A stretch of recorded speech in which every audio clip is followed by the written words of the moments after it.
당장 그 몸에서 손 떼지 못하겠니?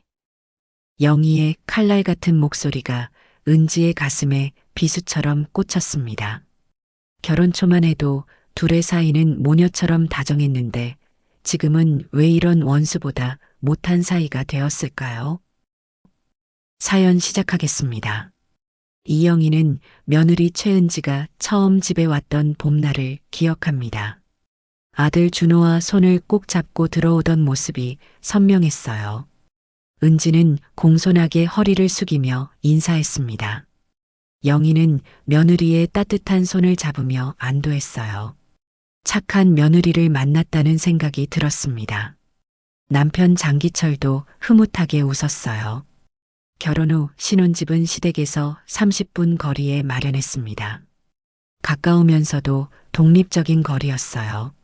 매주 일요일이면 부부가 찾아왔습니다. 과일 바구니를 들고 오는 은지, 아버지와 이야기 나누는 준호. 평범하고 따뜻한 일상이었어요. 어느 일요일 저녁, 네 식구가 거실에 모여 TV를 봤습니다. 웃음소리가 집안을 채웠어요. 영희는 이 순간이 영원했으면 좋겠다고 생각했습니다. 하지만 그날 밤 영희는 잠들지 못했어요. 이유 없는 불안감이 가슴을 짓눌렀습니다. 창밖 달빛이 방 안을 차갑게 물들였어요. 뭔가 잘못될 것 같은 예감이 들었습니다. 아무도 상상하지 못한 비극이 곧 시작될 거였어요. 석 달이 흘렀습니다. 최은지는 여느 때처럼 시댁을 방문했어요. 하지만 이번엔 혼자였습니다. 준호가 출장을 가서 주말을 시댁에서 보내기로 했어요. 어머니, 제가 왔어요. 현관에서 은지가 불렀습니다. 대답이 없었어요. 신발을 벗고 거실로 들어갔습니다. 조용했어요. 너무 조용했습니다. 아버지, 어머니, 다시 불렀지만 아무 소리도 들리지 않았어요. 은지는 가슴이 두근거렸습니다. 이상한 느낌이 들었어요. 부엌으로 가봤습니다. 아무도 없었어요. 화장실 문도 열려 있었습니다. 은지는 복도를 따라 안방 쪽으로 걸어갔어요. 그때 이상한 소리가 들렸습니다. 쿵, 쿵, 둔탁한 소리였어요. 어디선가 무언가가 바닥을 치는 소리 같았습니다. 은지는 숨을 죽였어요. 소리는 안방에서 들렸습니다. 어머니, 조심스럽게 불렀습니다. 대답이 없었어요. 다시 쿵 소리가 났습니다. 은지는 떨리는 손으로 문고리를 잡았어요. 문을 천천히 열었습니다. 순간 은지는 숨이 멎었어요. 방 한가운데 장기철이 앉아 있었습니다. 아니, 앉혀져 있었어요. 손목과 발목이 밧줄로 묶여 있었습니다. 입에는 수건이 물려 있었어요. 아버지. 은지의 목소리가 떨렸습니다. 기철이 고개를 들었어요. 눈빛이 절망적이었습니다. 그는 고개를 흔들며 뭔가 말하려 했지만 수건 때문에 소리가 나오지 않았어요. 은지는 방 안으로 뛰어들었습니다. 무릎을 꿇고 기철에게 다가갔어요. 아버지, 이게 무슨... 기철의 손목을 보니 밧줄 자국이 빨갛게 부어 있었습니다. 얼마나 오래 묶여 있었던 걸까요? 은지는 서둘러 밧줄을 풀기 시작했어요. 그 순간 뒤에서 목소리가 들렸습니다. 뭐 하는 거야? 영희였습니다. 시어머니가 문 앞에 서 있었어요. 손에는 빨래 바구니를 들고 있었습니다. 표정이 차갑고 단단했어요. 어머니, 아버지가... 은지는 말을 잇지 못했습니다. 영희는 천천히 방 안으로 들어왔어요. 빨래 바구니를 내려놓으며 은지를 내려다봤습니다. 손대. 네. 하지만 아버지가... 손대라. 영희의 목소리가 날카로웠어요. 은지는 움찔했습니다. 손을 떼고 뒤로 물러났어요. 영희는 기철 앞에 쪼그리고 앉았습니다. 그의 입에서 수건을 빼냈어요. 기철이 거칠게 숨을 들이마셨습니다. 당신, 정신 차려. 영희가 차갑게 말했어요. 기철은 고개를 떨구었습니다. 영희는 밧줄을 풀기 시작했어요. 은지는 그 모습을 멍하니 바라봤습니다. 어머니, 이게 도대체 내가 알 바 아니야. 영희는 기철의 손을 풀고 일어섰어요. 기철은 바닥에 주저앉았습니다. 손목을 문지르며 신음했어요. 아버지, 괜찮으세요? 은지가 다가가려 했습니다. 영희가 손을 들어 막았어요. 나가. 네. 오늘은 그냥 돌아가. 준호한테도 말하지 마. 은지는 믿을 수 없다는 표정으로 영희를 봤어요. 시어머니의 눈빛이 무서웠습니다. 처음 보는 표정이었어요. 하지만 말 안 들려? 영희의 목소리가 높아졌어요. 은지는 뒤로 물러났습니다. 기철을 한 번 더 봤어요. 그는 고개를 숙인 채 아무 말도 하지 않았습니다. 은지는 방을 나왔습니다. 복도를 걸으며 다리가 후들거렸어요. 무슨 일이 벌어지고 있는 걸까요? 현관에서 신발을 신으며 뒤를 돌아봤습니다. 영희가 문 앞에 서 있었어요. 팔짱을 낀 채 은지를 지켜보고 있었습니다. 어머니, 빨리 가. 은지는 문을 열고 나갔어요. 계단을 내려가며 심장이 미친 듯이 뛰었습니다. 손이 떨렸어요. 차에 탔습니다. 시동을 걸었지만 움직이지 못했어요. 핸들을 잡은 손이 파르르 떨렸습니다. 아버지가 왜?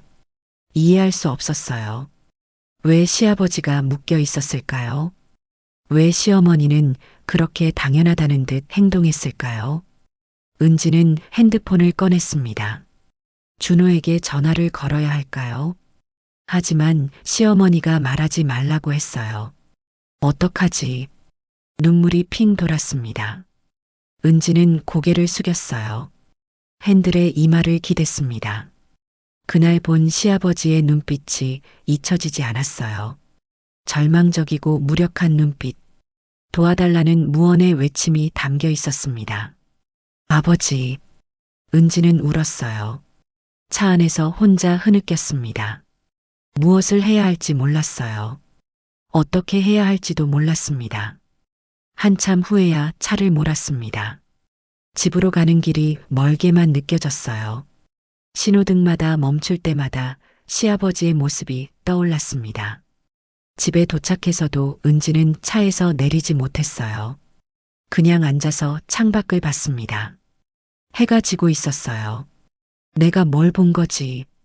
혼잣말을 했습니다. 현실 같지 않았어요. 악몽 같았습니다. 하지만 손목의 밧줄 자국은 진짜였어요. 시아버지의 눈빛도 진짜였습니다.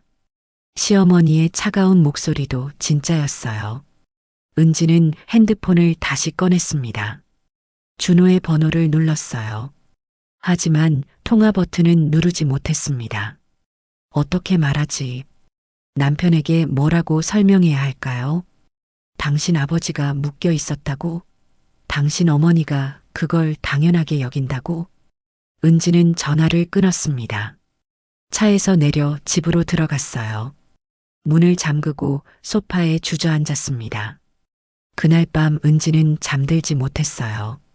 눈을 감으면 시아버지가 보였습니다. 묶인 손, 막힌 입, 절망적인 눈빛.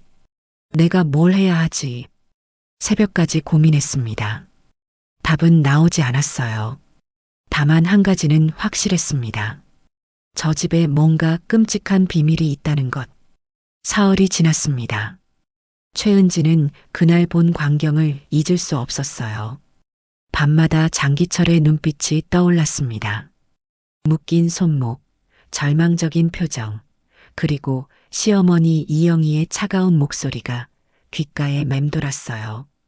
준호는 출장에서 돌아왔습니다. 은지는 아무 말도 하지 못했어요.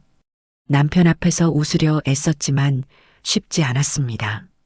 준호는 어머니를 세상에서 가장 좋은 사람이라고 믿고 있었어요. 그 믿음을 깨뜨릴 수 없었습니다. 다음 주말이 다가왔습니다.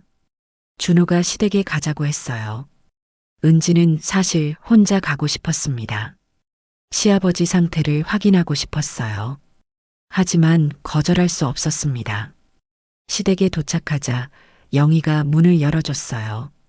평소처럼 환하게 웃고 있었습니다. 아무 일도 없었다는 듯 자연스러웠어요. 준호를 반갑게 맞이하며 포옹했습니다. 기철은 침대에 누워 있었어요. 이불을 목까지 끌어올리고 있었습니다. 얼굴이 창백했어요. 준호가 걱정스럽게 아버지 손을 잡았습니다. 은지는 기철의 손목을 봤어요. 긴팔 잠옷 아래로 밧줄 자국이 희미하게 보였습니다. 가슴이 철렁 내려앉았어요. 영희는 차를 내오며 준호와 이런저런 이야기를 나눴습니다. 은지는 말없이 앉아 있었어요. 영희의 날카로운 시선이 느껴졌습니다. 점심 후 준호와 영희는 마트에 갔어요. 은지는 집에 남았습니다. 영희가 나가며 아버지 물 좀 갖다 드리라고 말했어요. 경고하듯 은지를 바라보는 눈빛이 섬뜩했습니다. 문이 닫히자 은지는 부엌으로 갔어요. 물을 컵에 따르며 손이 떨렸습니다. 심장이 빠르게 뛰었어요. 안방문을 조심스럽게 열었습니다. 기철이 눈을 뜨고 천장을 바라보고 있었어요. 은지를 보자 눈빛이 흔들렸습니다. 두려움과 안도감이 뒤섞인 표정이었어요. 은지는 침대 옆에 앉았습니다. 기철을 조심스럽게 일으켜 세웠어요. 물을 입에 대주었습니다. 기철이 목이 말랐는지 급하게 마셨어요. 물이 턱으로 흘러내렸습니다. 은지는 수건으로 물기를 닦아줬어요. 기철의 얼굴을 가까이서 보니 더 처참했습니다. 수염이 덥수룩하게 자라 있었어요. 눈가에는 다크서클이 짙었습니다. 며칠을 제대로 먹지 못한 것 같았어요. 기철이 은지의 손을 잡았습니다. 차갑고 떨리는 손이었어요. 입술을 달싹이며 무언가 말하려 했습니다. 목소리가 거의 나오지 않았어요. 은지는 귀를 가까이 댔습니다. 기철이 속삭였어요. 도망가라고 했습니다. 여기는 위험하다고, 영희가 미쳤다고 말했어요. 자신은 곧 죽을 것 같다고 했습니다. 은지는 숨이 막혔습니다. 눈물이 핑 돌았어요. 경찰에 신고해야 한다고 말했습니다. 하지만 기철은 고개를 저었어요. 준호를 생각하라고 했습니다. 아들이 무너질 거라고, 그냥 가끔 물만 갖다 달라고 간청했어요. 은지는 눈물을 흘렸습니다.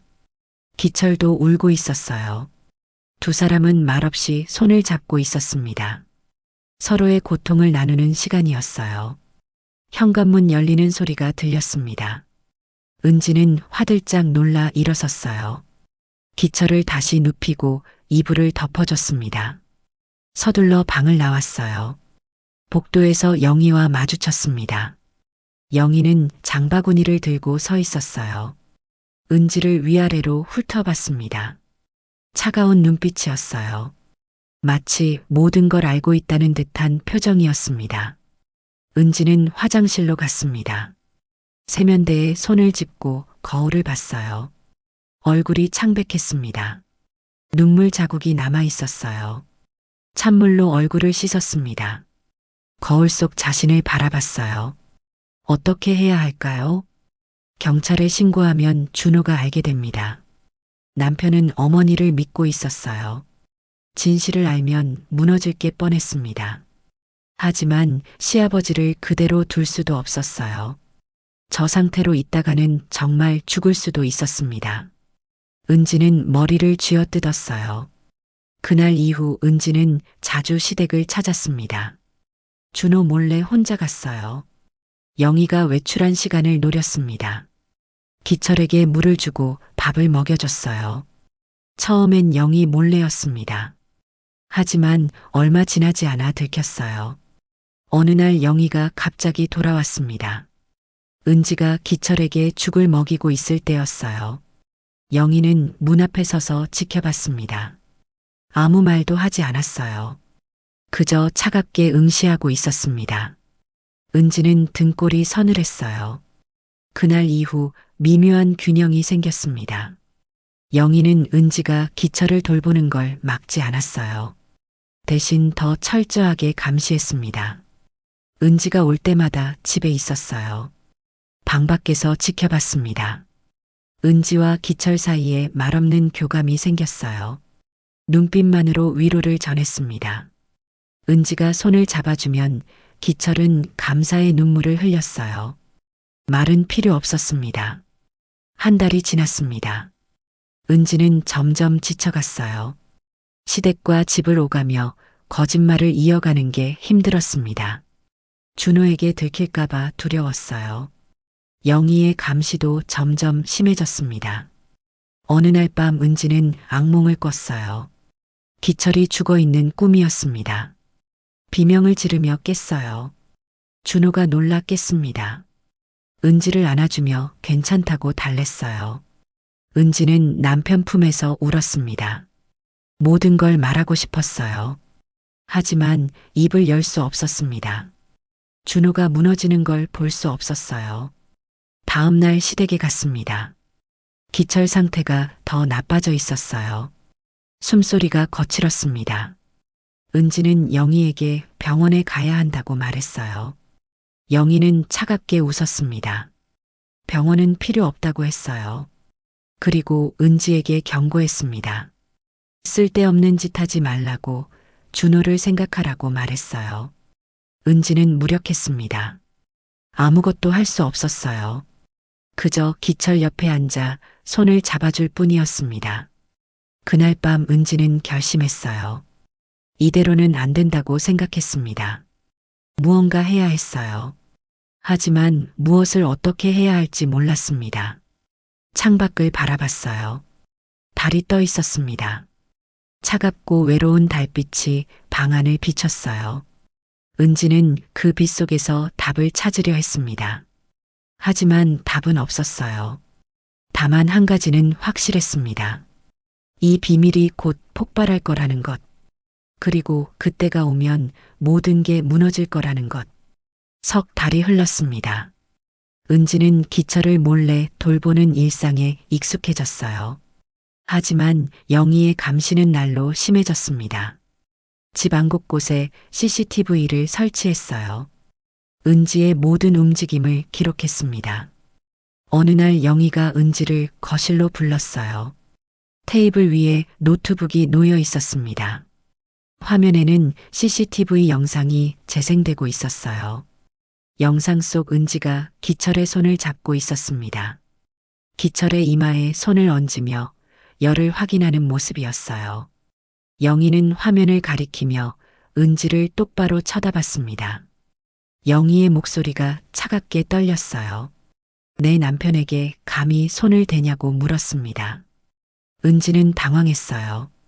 아버지가 아프셔서 그랬다고 설명했습니다. 하지만 영희는 듣지 않았어요. 눈빛이 이상했습니다. 광기가 서려 있었어요. 며느리가 시아버지를 유혹하고 있다고 말했습니다. 은지는 숨이 막혔어요. 말도 안 되는 소리였습니다. 하지만 영희는 진심이었어요. 손이 떨리고 있었습니다. 질투와 분노로 온몸이 경직돼 있었어요. 그날 밤 영희는 준호에게 전화를 걸었습니다. 당장 집으로 오라고 했어요. 준호는 놀라서 물었습니다. 무슨 일이냐고요? 영희는 와서 보면 안다고만 했습니다. 1시간 후 준호가 도착했어요. 집 안 분위기가 이상했습니다. 영희는 거실에 앉아 있었고 은지는 구석에 서 있었어요. 은지의 눈이 빨갛게 부어 있었습니다. 영희가 준호를 소파에 앉혔어요. 그리고 폭탄 선언을 했습니다. 너희 둘이 이제 본가에서 살아야 한다고 말했어요. 준호는 어리둥절했습니다. 왜 갑자기 그런 말을 하는지 물었어요. 영희는 며느리를 감시해야 한다고 했습니다. 아버지한테 이상한 짓을 한다고 말했어요. 준호는 믿을 수 없다는 표정이었습니다. 은지를 바라봤어요. 은지는 고개를 저었습니다. 아무 말도 할 수 없었어요. 영희는 CCTV 영상을 보여줬어요. 은지가 기철을 돌보는 장면들이었습니다. 손을 잡고 이마에 손을 대고 밥을 먹이는 모습이었어요. 영희는 그 모습들을 왜곡했습니다. 며느리가 시아버지를 유혹하고 있다고 주장했어요. 둘 사이에 뭔가 있다고 의심했습니다. 준호는 황당했어요. 어머니가 무슨 말을 하는 건지 이해할 수 없었습니다. 은지에게 물었어요. 이게 무슨 일이냐고요? 은지는 떨리는 목소리로 설명했습니다. 아버지가 아프셔서 돌봐드린 것뿐이라고 말했어요. 하지만 영희가 끼어들었습니다. 거짓말하지 말라고 소리쳤어요. 그날 이후 준호와 은지는 본가로 이사했습니다. 선택의 여지가 없었어요. 영희가 계속 압박했고 준호는 어머니를 거스를 수 없었습니다. 본가 생활은 지옥이었어요. 영희는 은지를 감시했습니다. 화장실 갈 때도 따라왔어요. 기철이 있는 방에는 절대 들어가지 못하게 했습니다. 은지는 점점 무너져 갔어요. 밤마다 울었습니다. 준호는 아내와 어머니 사이에서 괴로워했어요. 어떻게 해야 할지 몰랐습니다. 한 달이 지났습니다. 영희의 의심은 날로 심해졌어요. 밤마다 안방 문을 잠그고 기철을 가뒀습니다. 아침이면 은지에게 남편을 감시하라고 명령했어요. 은지는 이제 기철을 돌볼 수도 없었습니다. 멀리서 바라볼 뿐이었어요. 기철의 상태는 더 악화됐습니다. 걷지도 못했어요. 어느 날 밤 준호와 은지가 대화를 나눴습니다. 은지가 울며 말했어요. 이렇게는 못 살겠다고 했습니다. 준호도 지쳐 있었어요. 어머니가 이상하다는 걸 느끼고 있었습니다. 하지만 어떻게 해야 할지 몰랐어요. 어머니를 버릴 수도 없었고 아내를 떠나보낼 수도 없었습니다. 둘 사이에서 준호는 무너지고 있었어요. 결국 은지가 먼저 말했습니다. 이혼하자고 했어요. 준호는 고개를 떨궜습니다. 반대하지 않았어요. 사실 그것밖에 답이 없었습니다. 다음 날 아침 은지가 짐을 쌌어요. 영희는 거실에 서서 지켜봤습니다. 만족스러운 표정이었어요. 드디어 며느리를 쫓아낸 것입니다. 현관 앞에서 은지가 준호를 봤어요. 준호는 울고 있었습니다. 은지도 눈물을 흘렸어요. 하지만 아무 말도 하지 않았습니다. 은지가 문을 열려는 순간 안방에서 소리가 들렸어요. 쿵 하는 소리였습니다. 모두 안방을 봤어요. 영희가 서둘러 안방으로 갔습니다. 기철이 바닥에 쓰러져 있었어요. 의식이 없었습니다. 은지는 달려갔습니다. 기철을 흔들었어요. 하지만 반응이 없었습니다. 구급차를 불러야 한다고 소리쳤어요. 영희는 멍하니 서 있었습니다. 표정이 없었어요. 마치 예상했다는 듯한 얼굴이었습니다. 구급차가 왔어요. 기철을 실어갔습니다. 준호가 따라갔어요. 은지도 가려고 했지만 영희가 막았습니다. 영희는 은지를 노려봤어요. 이게 다 내 탓이라고 말했습니다. 내가 남편을 유혹해서 이렇게 됐다고 했어요. 은지는 더 이상 참을 수 없었습니다. 소리쳤어요. 시어머니가 미쳤다고, 시아버지를 학대했다고 외쳤습니다. 영희는 차갑게 웃었어요. 증거가 있냐고 물었습니다. 은지는 말문이 막혔어요. 영희가 CCTV를 모두 지웠다는 걸 알았습니다. 은지는 집을 나왔어요. 더 이상 그 집에 있을 수 없었습니다. 걸으며 울었어요. 무력감이 온몸을 짓눌렀습니다. 병원에 도착했습니다. 준호가 복도에 앉아 있었어요. 고개를 묶고 울고 있었습니다. 의사가 나왔어요. 기철이 영양실조와 탈수로 위독하다고 했습니다.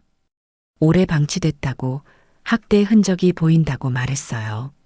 준호는 고개를 들었습니다. 은지를 봤어요. 그제야 모든 걸 이해한 표정이었습니다. 그날 밤 둘은 병원 복도에서 모든 걸 이야기했어요. 은지가 본 것들, 기철이 당한 일들을 말했습니다. 준호는 울었어요. 어머니를 믿었던 자신을 자책했습니다. 병원에서 장기철은 일주일 만에 깨어났습니다. 하지만 몸 상태가 좋지 않았어요.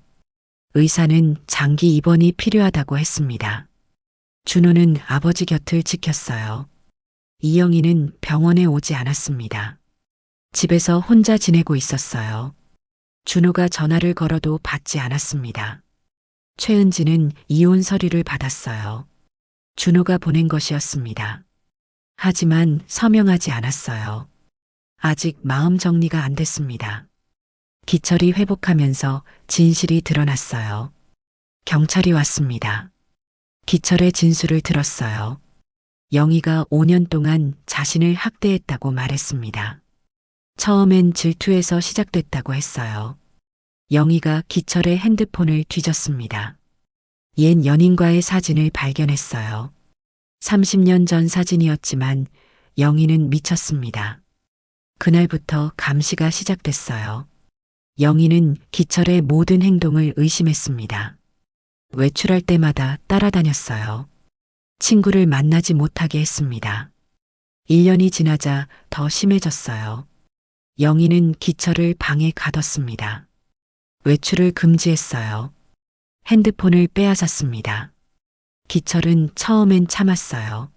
아내가 곧 진정할 거라 믿었습니다. 하지만 영희는 변하지 않았어요. 오히려 더 악화됐습니다. 2년째부터 밧줄이 등장했어요. 영희는 기철을 묻기 시작했습니다. 처음엔 몇 시간이었어요. 나중엔 하루 종일 묶어뒀습니다. 기철은 준호에게 말하려 했어요. 하지만 영희가 협박했습니다. 말하면 아들을 죽이겠다고 했어요. 기철은 입을 다물었습니다. 3년째엔 더 끔찍했어요.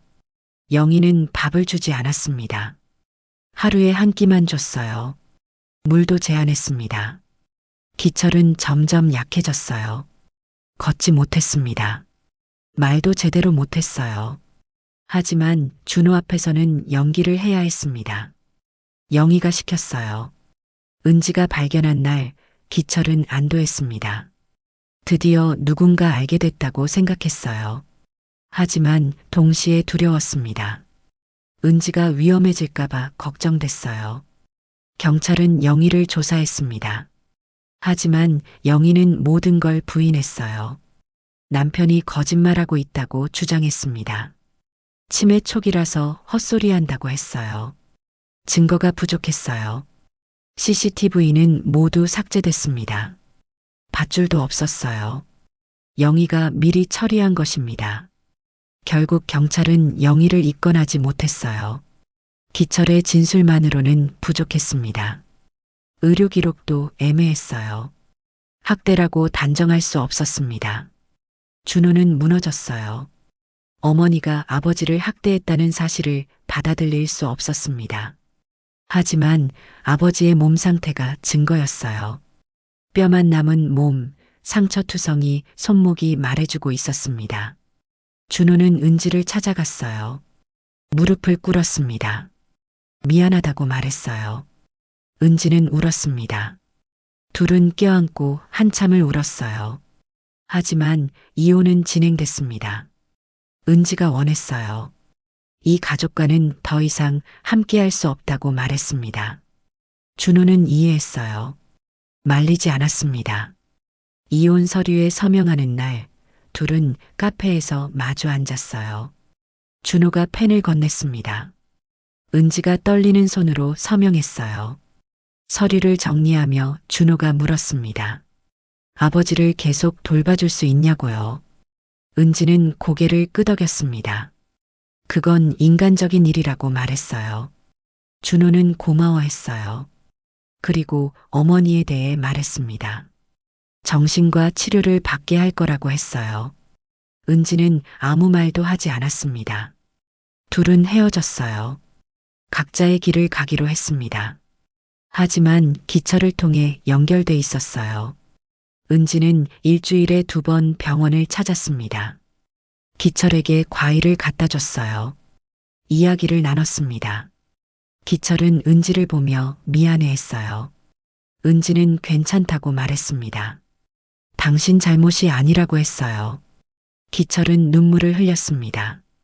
영희는 여전히 집에 있었어요. 혼자 지내고 있었습니다. 준호가 찾아가도 문을 열어주지 않았어요. 정신과 치료도 거부했습니다. 영희는 거울 앞에 서서 중얼거렸어요. 모든 게 며느리 탓이라고 말했습니다. 은지가 남편을 빼앗아 갔다고 믿었어요. 질투는 이제 집착이 됐습니다. 영희는 밤낮으로 은지를 생각했어요. 복수를 계획했습니다. 언젠가 반드시 은지를 무너뜨릴 거라고 다짐했어요. 창밖을 내다보며 영희는 웃었습니다. 차갑고 섬뜩한 웃음이었어요. 눈빛에 광기가 서려 있었습니다. 이혼 석 달 후 은지는 새 직장을 구했어요.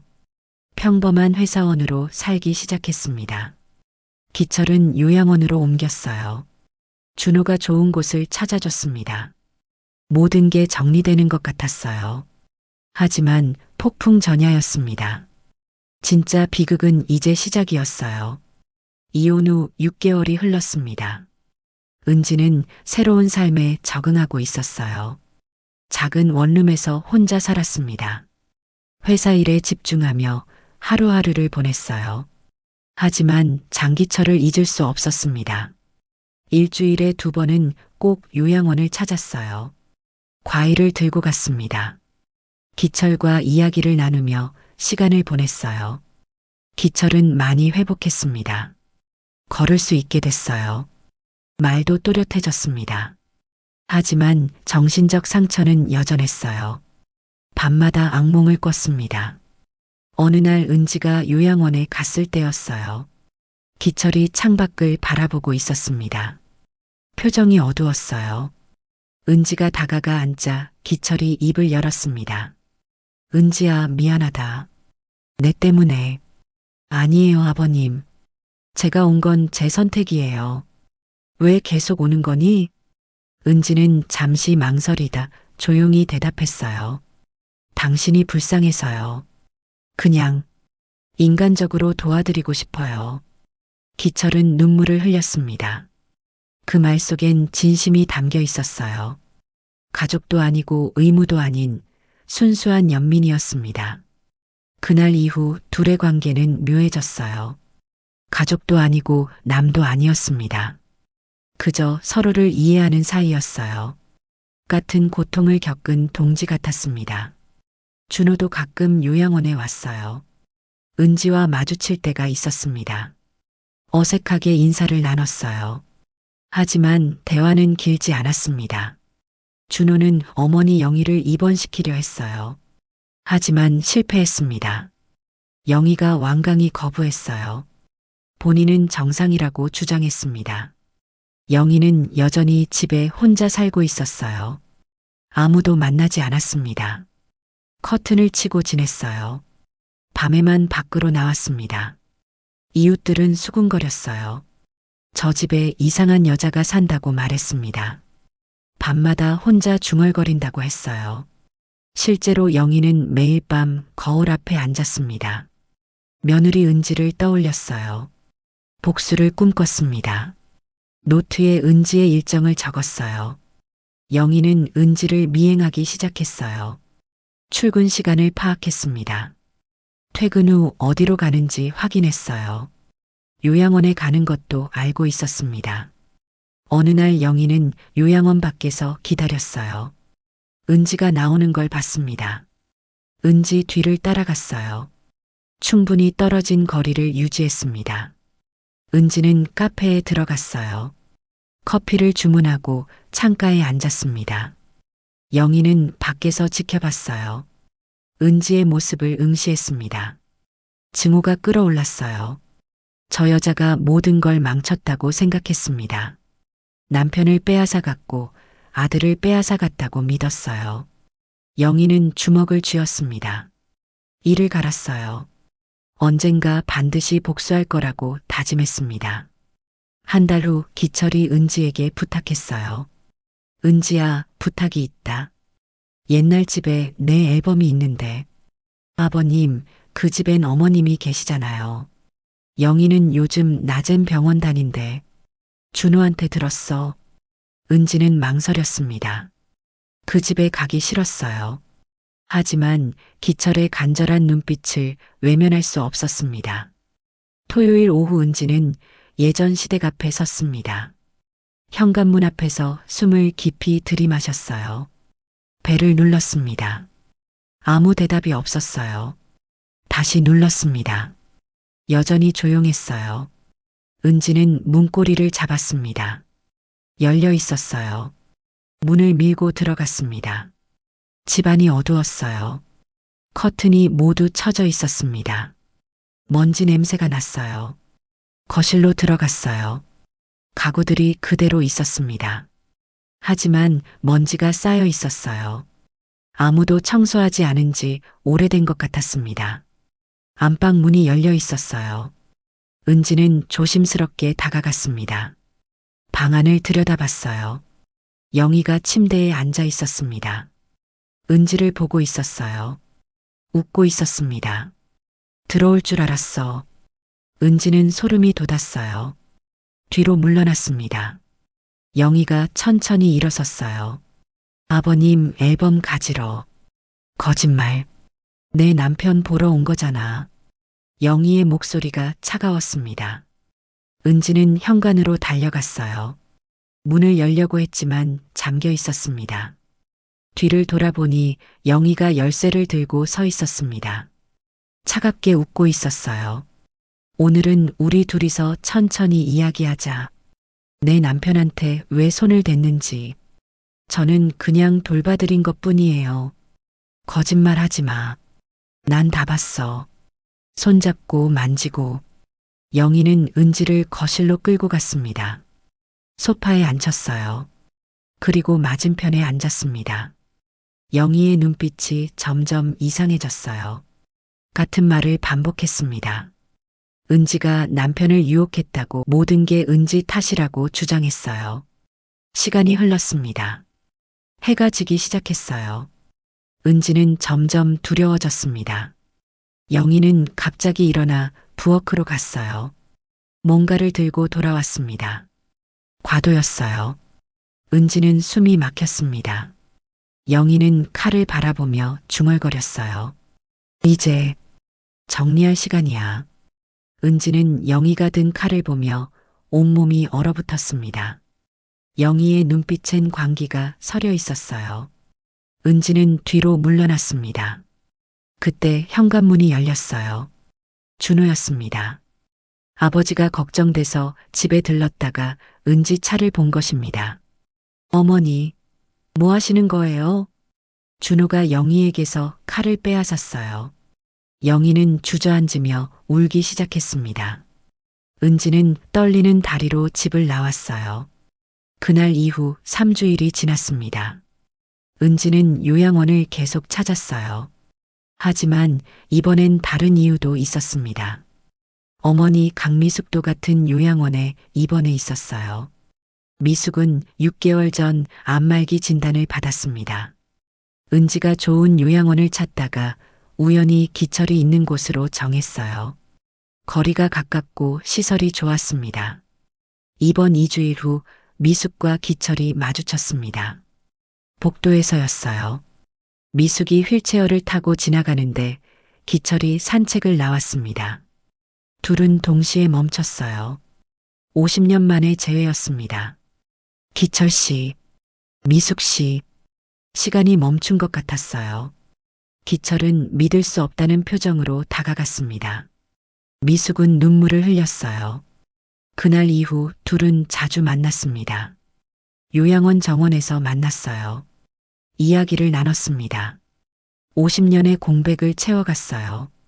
기철이 먼저 고백했습니다. 당신을 잊은 적이 없어. 평생 당신만 생각했어. 미숙도 울며 말했어요. 나도 당신뿐이었어. 둘은 손을 잡았습니다. 주름진 손이었지만 따뜻했어요. 50년을 기다린 손이었습니다. 한 달이 지나자 둘의 관계는 깊어졌습니다. 매일 만났어요. 함께 식사하고 산책했습니다. 젊은 시절 하지 못한 연애를 하고 있었어요. 은지는 알고 있었습니다. 어머니가 행복해하는 모습을 봤어요. 죽음을 앞둔 어머니가 마지막으로 사랑을 느끼는 게 나쁘지 않다고 생각했습니다. 하지만 비밀로 할 수 없었어요. 요양원 사람들이 알기 시작했습니다. 간호사들이 수군거렸어요. 두 노인이 사랑에 빠졌다고 말했습니다. 어느 날 기철과 미숙은 요양원 밖으로 나갔어요. 은지가 차를 몰아줬습니다. 바다를 보러 갔어요.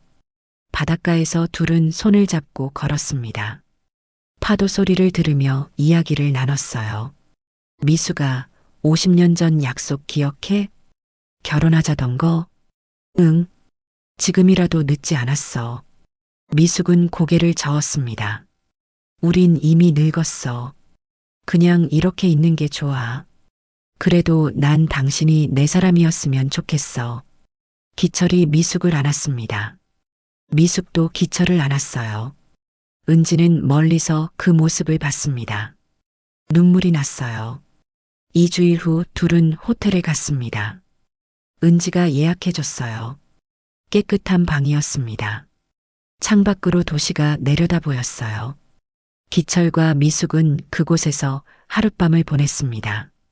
50년을 기다린 밤이었어요. 둘은 서로를 껴안고 울었습니다. 젊은 시절 하지 못한 사랑을 나눴어요. 하지만 누군가 보고 있었습니다. 이영이었어요. 영희는 은지를 미행하고 있었습니다. 며느리가 뭘 하는지 감시했어요. 그날도 은지 차를 따라갔습니다. 호텔 앞에 멈춘 차에서 내리는 사람들을 봤어요. 은지, 그리고 휠체어를 탄 노파, 그리고 기철이었습니다. 영희는 숨이 막혔어요. 남편이 다른 여자와 호텔로 들어가는 걸 봤습니다. 세상이 무너지는 것 같았어요. 영희는 차에서 내렸습니다. 호텔 로비로 들어갔어요. 프런트에 물었습니다. 어느 방인지 알아냈어요. 9층 703호였습니다. 영희는 엘리베이터를 탔어요. 올라가며 온몸이 떨렸습니다. 분노가 끓어올랐어요. 복도를 걸어 703호 앞에 섰습니다. 문을 쾅쾅 두드렸어요. 문 열어. 당장 열어. 안에서 소리가 들렸습니다. 은지가 문을 열었어요. 영희를 보고 얼굴이 하얘졌습니다. 어머니. 영희는 은지를 밀치고 들어갔어요. 침대에 기철과 미숙이 앉아 있었습니다. 손을 잡고 있었어요. 이게 무슨 짓이야? 영희가 비명을 질렀습니다. 기철에게 달려들었어요. 때리기 시작했습니다. 배신자, 이 나이에 바람을 피워. 기철은 맞으며 고개를 숙였습니다. 미숙이 휠체어에서 일어나려 했어요. 미안해요. 하지만 우린. 닥쳐. 내 남편 빼앗아간 주제에. 영희는 미숙을 밀쳤습니다. 미숙이 비틀거렸어요. 은지가 재빨리 어머니를 잡았습니다. 어머니, 진정하세요. 내가 이걸 도운 거야? 내 엄마랑 내 남편을 호텔에 데려온 거야? 엄마가 아프셔서. 마지막으로. 마지막? 바람 피우는 게 마지막이야? 영희는 기철을 노려봤습니다. 50년을 속였어. 저 여자 때문에 날 학대한 거야. 기철이 고개를 들었어요. 맞아. 당신을 사랑한 적 없어. 평생 미숙이만 사랑했어. 영희는 뒤로 비틀거렸습니다. 그 말이 가슴을 찔렀어요. 그럼 나는 뭐야? 50년을 함께 산 나는 뭐냐고. 억지로 함께 산 거야. 미숙이를 잊으려고 당신과 결혼했어. 하지만 잊을 수 없었어. 영희는 울음을 터뜨렸습니다. 바닥에 주저앉았어요. 50년의 결혼이 거짓이었습니다. 난 당신을 사랑했는데 미안해. 하지만 난 아니었어. 기철은 차갑게 말했습니다. 미숙의 손을 다시 잡았어요. 은지는 어머니를 부축하며 방을 나갔습니다. 영희도 비틀거리며 일어났어요. 문 앞에서 돌아봤습니다. 기철과 미숙이 껴안고 있었어요. 마치 세상에 둘만 있는 것처럼 보였습니다. 영희는 문을 쾅 닫고 나왔어요. 복도를 걸으며 웃었습니다. 미친 듯이 웃었어요. 좋아. 이제 다 끝났어. 영희의 눈빛이 변했습니다. 복수심으로 불타올랐어요. 모든 걸 빼앗아 갔지? 이제 내가 빼앗을 차례야. 그날 밤 영희는 집으로 돌아왔습니다. 거울 앞에 앉았어요. 노트를 꺼내 무언가 적기 시작했습니다. 복수 계획이었어요.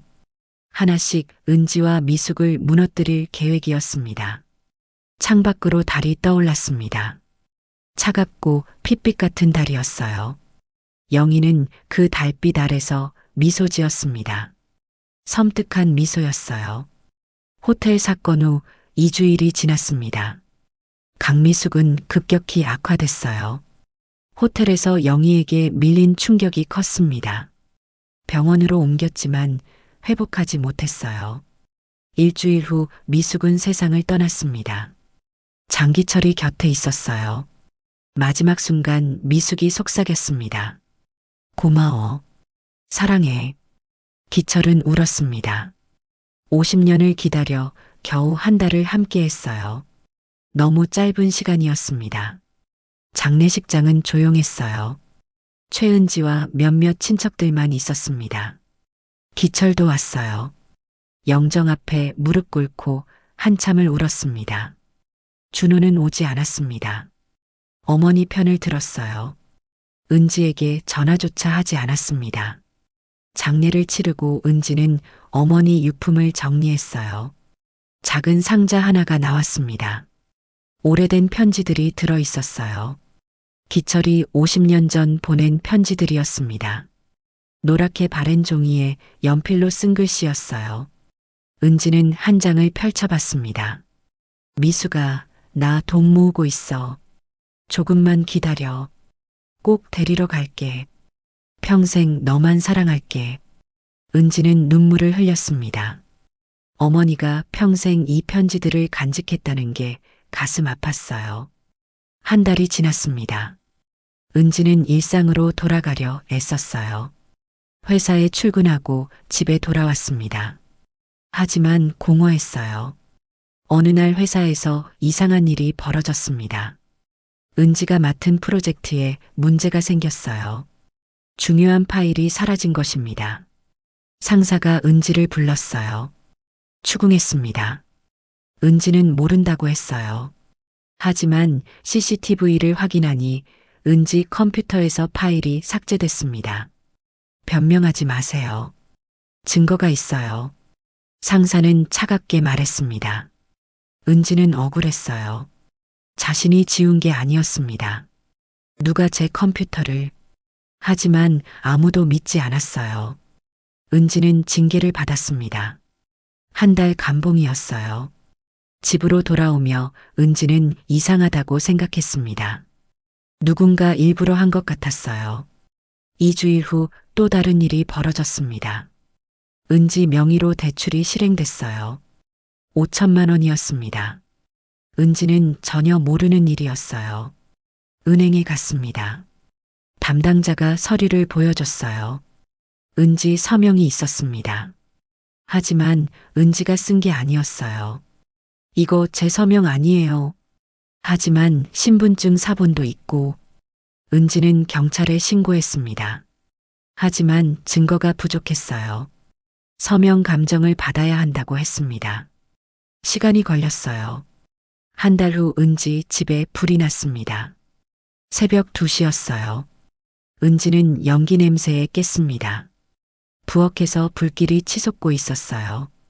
비명을 지르며 밖으로 뛰쳐나왔습니다. 이웃들이 신고했어요.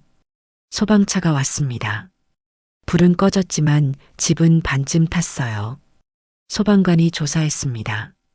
가스레인지가 켜져 있었다고 했어요. 은지는 고개를 저었습니다. 저자기 전에 확인했어요. 꺼져 있었어요. 그럼 누가 켰겠어요? 은지는 대답할 수 없었습니다. 혼자 사는 집이었어요. 그날 밤 은지는 친구 집에서 잤습니다. 잠들지 못했어요. 계속되는 사고들이 이상했습니다. 우연이라고 하기엔 너무 많았어요. 누군가 자신을 망가뜨리려 한다는 생각이 들었습니다. 하지만 누가 왜 그럴까요? 다음 날 은지는 기철을 찾아갔습니다. 요양원에 있는 기철에게 모든 걸 이야기했어요. 아버님, 이상한 일들이 계속 일어나요. 기철은 심각한 표정으로 들었습니다. 고개를 끄덕였어요. 영희야, 영희가 한 거야. 어머님이요? 그래, 복수하려는 거야. 은지는 소름이 돋았습니다. 기철이 말을 이었어요. 영희는 집요해. 한번 목표를 정하면 끝까지 가.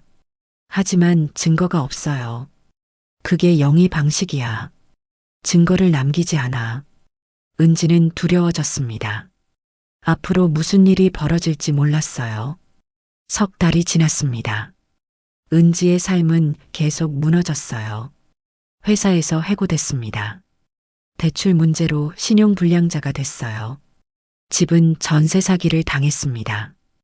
은지는 모든 걸 잃었어요. 일자리도 없고 집도 없었습니다. 친구 집을 전전하며 지냈어요. 어느 날 은지는 거울을 봤습니다. 초췌한 얼굴이었어요. 눈가에 다크서클이 짙었습니다. 살도 많이 빠졌어요. 이러다 정말 죽겠어. 혼잣말을 했습니다. 눈물이 났어요. 그날 밤 은지는 한강을 걷고 있었습니다. 난간에 기댔어요. 아래로 검은 물이 흐르고 있었습니다. 이러면 편해질까? 머릿속에 이상한 생각이 스쳤어요. 뛰어내리면 모든 게 끝날 것 같았습니다. 하지만 그때 핸드폰이 울렸어요. 기철이었습니다. 은지야, 어디니? 요양원에 좀 와봐. 지금요? 응. 급해. 은지는 한강을 떠났습니다. 택시를 타고 요양원으로 갔어요. 기철이 침대에 앉아 있었습니다. 손에 봉투를 들고 있었어요. 이거 받아. 은지가 봉투를 열었습니다. 통장이 들어 있었어요. 확인하니 5억 원이 입금돼 있었습니다. 이게 뭐예요? 내 전 재산이야. 미숙이한테 주려던 거였어. 아버님, 이건 받아. 너한테 빚진 거야. 기철은 은지 손을 잡았습니다. 미숙이 마지막 사랑 덕분에 행복했어. 고마워. 은지는 울었습니다. 기철도 눈물을 흘렸어요. 영희한테 이기려면 돈이 필요해. 이걸로 다시 시작해. 은지는 통장을 꼭 쥐었습니다. 희망이 보이는 것 같았어요. 하지만 영희는 이 사실을 알게 됐습니다. 요양원 직원 중 하나가 영희에게 정보를 팔았어요. 영희는 집에서 거울을 보며 웃었습니다. 돈을 줬어? 좋아. 그럼 그것도 빼앗아 주지. 영희는 노트를 펼쳤습니다. 새로운 계획을 적기 시작했어요. 이제 진짜 지옥을 보여줄 거야. 창밖으로 비가 내리기 시작했습니다. 천둥이 쳤어요. 번개가 하늘을 갈랐습니다. 영희는 번개빛 아래서 미소 지었습니다. 광기 어린 미소였어요. 기다려, 최은지. 내 차례는 이제 시작이야. 영희는 핸드폰을 꺼냈습니다. 누군가에게 전화를 걸었어요. 그 일 진행해. 내일 바로. 전화를 끊고 영희는 창밖을 봤습니다. 빗속에서 은지가 걷고 있는 게 보이는 것 같았어요. 내가 내 인생을 망쳤어. 이제 내 인생도 끝장내 줄게. 영희의 손이 떨렸습니다. 흥분으로 온몸이 경직됐어요. 복수는 이제 절정으로 치닫고 있었습니다. 은지는 몰랐어요.